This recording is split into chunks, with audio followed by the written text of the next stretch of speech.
खास।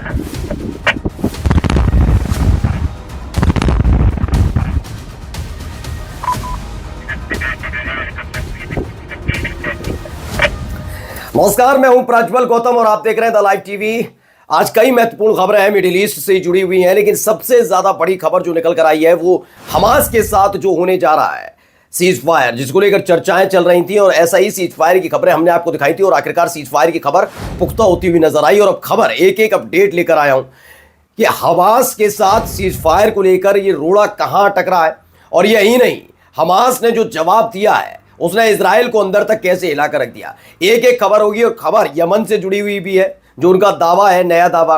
और सीरिया में क्या कुछ हुआ, एक एक चीज दिखाने जा रहा हूं बिना देर किए। पहले शुरुआत करते हैं, खबर देखिए। Urgent former chief of staff of the Zionist army, इनका नाम है गार्डी ईसेनकोट। क्या कहते हैं ये? कहते हैं सभी सुरक्षा सेवाएं इस बात से सहमत हैं कि जो ये कैदियों की अदला बदली होनी, जो एक्सचेंज डील होनी है, वो ठीक है। मैं भी उम्मीद करता हूं कि मैं गलत हूं, लेकिन नेतन्याहू को कोई बड़ा समझौता नहीं चाहते हैं। उनका कहना है कि वो इससे अब भी खुश नहीं है। आपको याद ही होगा कि इसी को लेकर एक पूरा प्रोग्राम सेट था, प्लान था, लेकिन उस प्लान को नाकाम करने का आरोप ही लगा था कि कैसे दस्तावेज लीक होते हैं और उस तमाम चीज़ों का उथल पुथल इजराइल के अंदर चली रही है।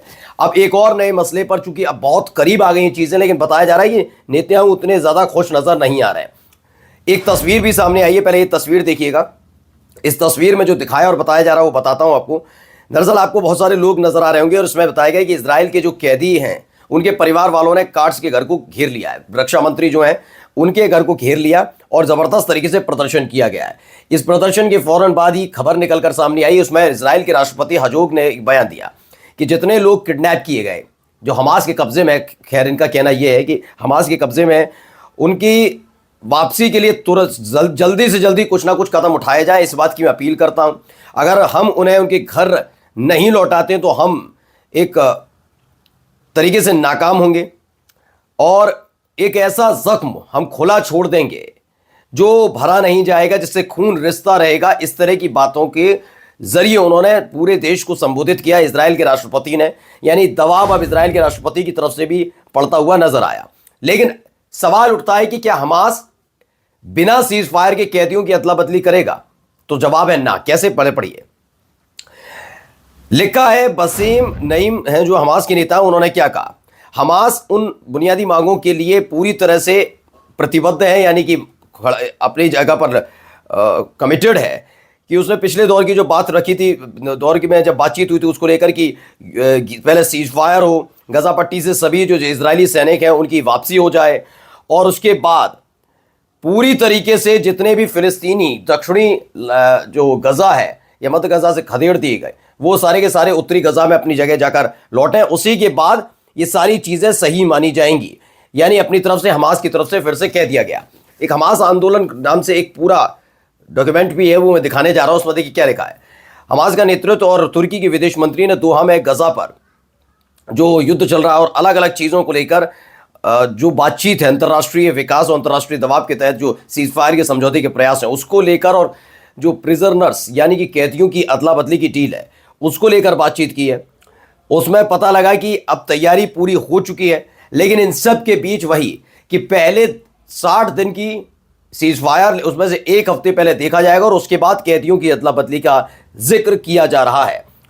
अब इसको लेकर लेबनान के अखबार ने भी एक खबर छापी है। क्या? अल अखबार को मिस्र के सूत्रों के हवाले से खबर मिली। मिस्र इसलिए ज़रूरी हो जाता क्योंकि इजिप्ट का ये प्लान था।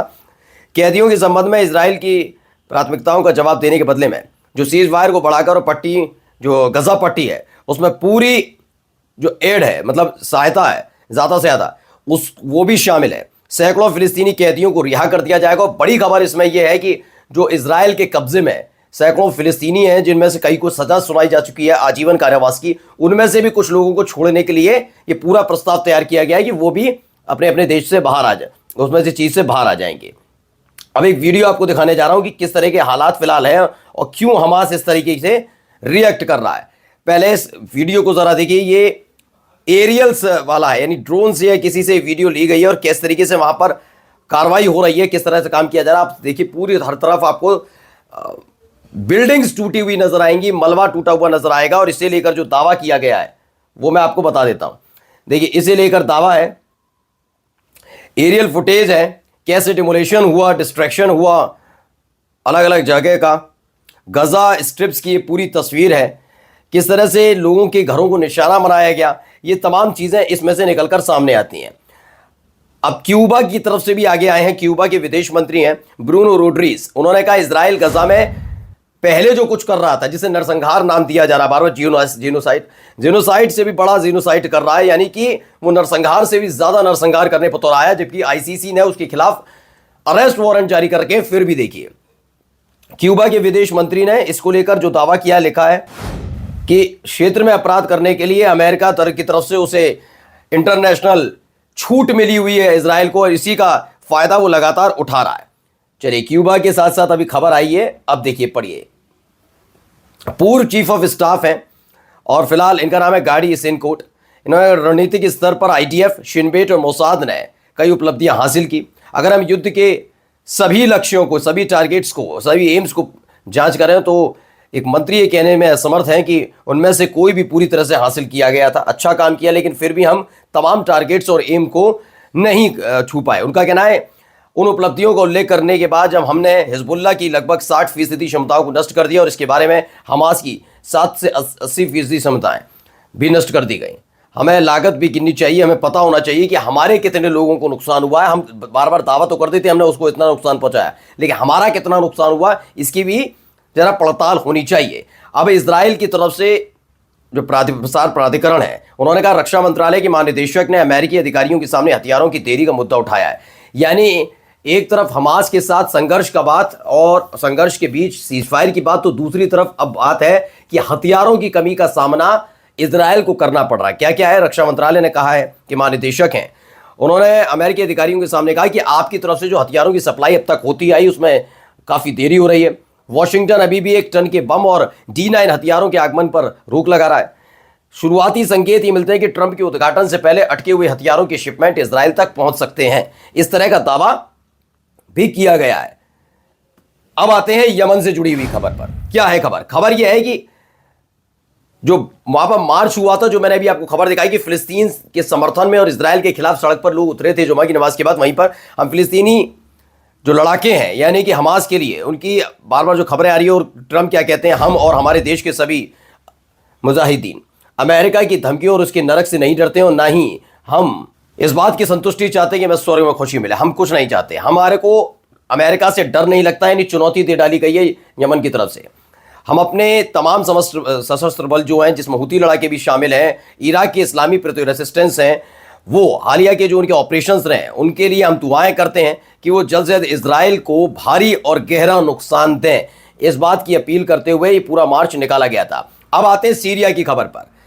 HTS जो को लेकर दावा किया गया है कि HTS समर्थक जितनी मीडिया है और जो हिब्रू मीडिया, इजराइल की मीडिया है, वो लगातार एक तस्वीर दिखा रही है। इस तस्वीर को जरा देखिएगा। इस तस्वीर में आपको एक इमारत है, उसमें से धुआं निकलता हुआ नजर आ रहा है। दावा किया गया दमिश्क यानी कि सीरिया की राजधानी दमिश्क में जो सरकारी इमारतें हैं उनको निशाना बनाने का बताया गया कि उन्होंने निशाना बनाया और उन पर हमला किया। अब दावा किया जा रहा है कि यह वीडियो पुराना है और इसका इस्तेमाल सीरियाई नागरिकों के बीच अराजकता और गुमराह करने के लिए से फैलाया जा रहा है कि हालात बहुत बिगड़ गए, जबकि ऐसा नहीं है। वहीं एक वीडियो मैं आपको पहले दिखाने जा रहा हूं सीरिया से जुड़ी हुई, ये वीडियो देखिए जरा। तो हमले की वीडियो बताई जा रही है, एक गाड़ी नीचे से जा रही होती है और अचानक से उसको टारगेट किया जा रहा है और अचानक से हमला। देखिए धुआं धुआं, ये सीरिया की ही वीडियो बताई जा रही है। कहां कैसे, जरा मैं आपको पहले पढ़कर बता देता हूं। इसे है रशियन RIA एजेंसी है, उसने ये ऑब्टेन की है। RIA नोवोस्ट जो एजेंसी है वो रशियन की है, रूस की है। उसने बताया सीरियन एयरफोर्स ने एक बड़ा जबरदस्त एयर स्ट्राइक की। कहां पर? इदलिब इलाके में। इदलिब में ये देखकर कि वहां पर विद्रोही जो लगातार असद सरकार के खिलाफ सड़क पर उतरे, सड़क से फिर आंदोलन बढ़ता चला गया और कहा गया कि अब वो सीधे सीधे दिख भी रहा है हमें किस तरह से हमले कर रहे हैं। उनके अड्डों पर, उनके ठिकानों पर यह हमला हुआ है। वहीं सीरिया के जो सशस्त्र विरोध चल रहा है, जो आम ऑपोजिशन है, वो क्या कर रही है? उनका दावा है कि हमने देश के साउथ वाले इलाके में 42 गांवों और कस्बों पर कब्जा कर लिया है। इनमें कौन कौन शामिल है उसने बताया है कि बुसरा अल हरीर, नवा इनखिल और मुजहज्जस शामिल है। तो इन इलाकों पर, इन गांवों पर कब्जा करने का दावा किया गया है विद्रोहियों की तरफ से। वहीं सीरियाई सरकार ने क्या करा है कि यूएई, संयुक्त अरब अमीरात से, जॉर्डन से, मिस्र से और इराक से मदद मांगी है कि आप आइए और हमारी मदद करिए। इनके मुताबिक WSG के मुताबिक सभी देशों ने हथियार और खुफिया मदद देने से मना कर दिया है। यानी सबसे कहा गया कि यूएई से कहा कि आप मदद कीजिए हमारी, जॉर्डन से कहा, मिस्र से कहा और इराक से कहा। लेकिन खबर यह है कि इन सभी देशों ने पहली फुर्सत में मना कर दिया कि हम आपकी मदद नहीं करेंगे। यानी असद सरकार को बड़ा झटका लगा है। रूस साथ खड़ा है, ईरान भी आने के लिए तैयार बैठा है, हिजबुल्लाह इशारा के लिए तैयार बैठा है कि ईरान इशारा करे, लेकिन इन सब के बीच इन देशों ने मना कर दिया। वही फिलिस्तीन वाली हालात जो बनते हुए नजर आ रहे हैं वैसे ही कुछ। अब सीरिया के अंदर इजरायली सैन्य शाखा, जिसे वो क्रांतिकारी भी कहते हैं कि वो अब होम्स की तरफ बढ़ रहे हैं और होम्स पर कब्जा करने का उनका जो लक्ष्य है। लेबनान में जो प्रतिरोध के लिए भूमि आपूर्ति है उनको काट दिया जाएगा, जिससे क्या होगा, उसके जरिए ईरान से सीरिया कोई भी हथियार नहीं पहुंच पाए। ये इनका लक्ष्य तय किया गया है कि ईरान से लेबनान से के रास्ते सीरिया ना पहुंचे कुछ भी। इसलिए एक और खबर नजर आई, उसमें बताया गया कि मुझे नहीं पता कि लोगों पर दया करूं या नफरत करूं जो पश्चिमी और इजराइल के एजेंटों के हाथों में सीरियाई शहरों के पतन पर खुशी मनाते हैं।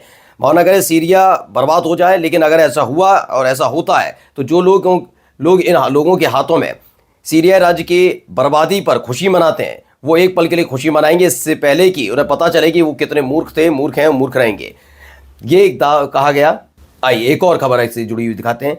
इजरायली सैन्य शाखा को लेकर कहा गया है सीरियाई तट को घेरने और कोसैर के नीचे लाने वाली की कोशिश की जा रही है। चौंकाने वाली बात है कि इजरायली जो सेना है कल से गोलान में अपनी सेना जमा कर रही है। यानी गोलान हाइट्स पर भी इनकी सेना जमा होने लग गई है, इजरायली सेना। यानी सीरिया को लेकर जो दावा हाल ही में किया गया था इजराइल की तरफ से, वो झूठा होता हुआ साबित हो रहा है कि वो भी इसमें पर्दे के पीछे काम करने में जुटा हुआ है।